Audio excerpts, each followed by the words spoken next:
Does your partner trigger you, drive you insane, or you get really angry or feel maybe kind of neglected or unseen, unheard, uncared for because they do or say things that just drive you insane, and no matter what you say to them, they'll never deal with it?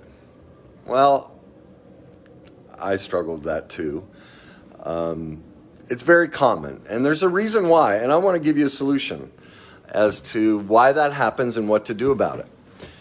And for instance, for me, my second wife, she used to just walk in the house, undressed, literally right in front of the hamper, and she'd leave piles and stuff everywhere.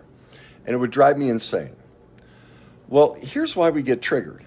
The reason our partner just drives us insane is they remind us of things in our childhood we've never addressed. The pain and frustration we had with our parents, our brothers and sisters, and everything. And so actually, we're not even seeing our partner in that moment. We're seeing that parent who ticked us off, that brother or sister who ticked us off. And so when you do the work, if you're willing to go back and investigate, and sadly, most people are like, I don't want to look at my childhood. I feel like I'm blaming my parents, and that's not what's happening. But we want to protect them, and we don't want to go there. And it's robbing all of us from great relationships, not only with ourselves, but with someone we love, because that's where it all stems from. And so what I realized was with my ex-wife is when she would do that, it would trigger memories of my mom. See, in our house, literally, if one fork was in the sink, my mom would run the dishwasher. If there was one towel that was dirty, she'd run the washing machine. When we got out of the shower, we had to squeegee the door, wipe everything down. Our house was like a model home. Nothing was ever out of place, ever dirty at all. It was like no one lived there. Well, when I'd see my ex-wife get undressed like that, it would trigger, oh my God, I'm going to get in trouble. I'm going to get yelled at. And so my anger and frustration at her doing that had nothing to do with her. It had to do with all those childhood feelings. And so when you learn how to do this process, it actually became something really funny and cute.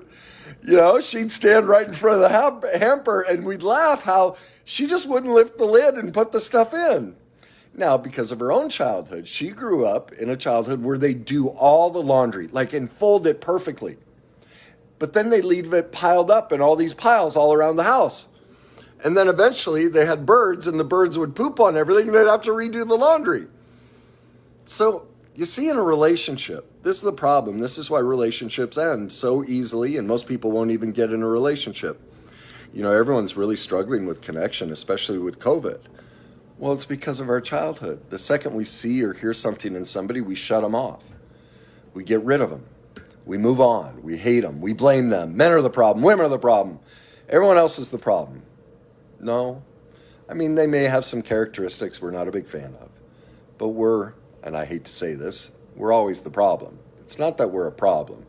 It's that we just haven't done the work to investigate where the trigger's coming from and learn to rework that emotion, because we're being driven by that deep, painful emotion. And we're just not taught as a society to deal with that. And so we're just lacking some skills, tools, and knowledge. And so if you're getting triggered by your partner, they're not the problem. Now, I'm not condoning their behavior, but your reaction to it is a byproduct. It's beautiful. See, this is what's great when you learn this information. When you learn these skills is when you're triggered by your partner, you'll instantly stop pointing the finger at them and look at yourself and go, oh my God, where did I get this feeling from? Oh my God, it was, like me, my mom. It was my brother. It was this situation. And so you go back and heal that. And all of a sudden, you don't hate your partner. You don't get triggered by your partner. You can talk about it. You can laugh. You can actually build connection, because can you see how intimate you could be to express, as I did to her, look, when you do that, I get scared to death. That's what's happening to me. And that's why I get so angry. Remember, anger is always fear. Whenever we're angry at somebody, we're literally scared to death. And so when you're triggered by your partner, you are scared to death. You're reliving a fearful feeling from your childhood you've never addressed. Isn't that beautiful that your partner gives you an opportunity to grow and heal yourself. Now, the secret, you have to make the choice to do the work and discover it. So if you find yourself constantly triggered by your partner, your people you work with, if you're triggered nonstop, well, that's what I'm an expert in. And so you have several options. Watch my videos there. That's free. I teach the process on how to change all that. You can buy my book. That's a little bit more of an investment. And if you're really ready to change that, well, I have courses and I work with people individually and couples and everything to heal these triggers because they're not the problem. We just have some stuff from back there that we haven't quite looked at and overcome yet. But when both sides do that in a relationship, my God, it's everything we've always wanted.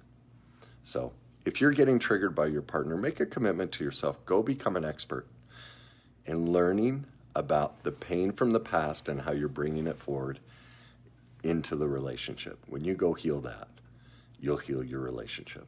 So I hope that helps you. Have a great day.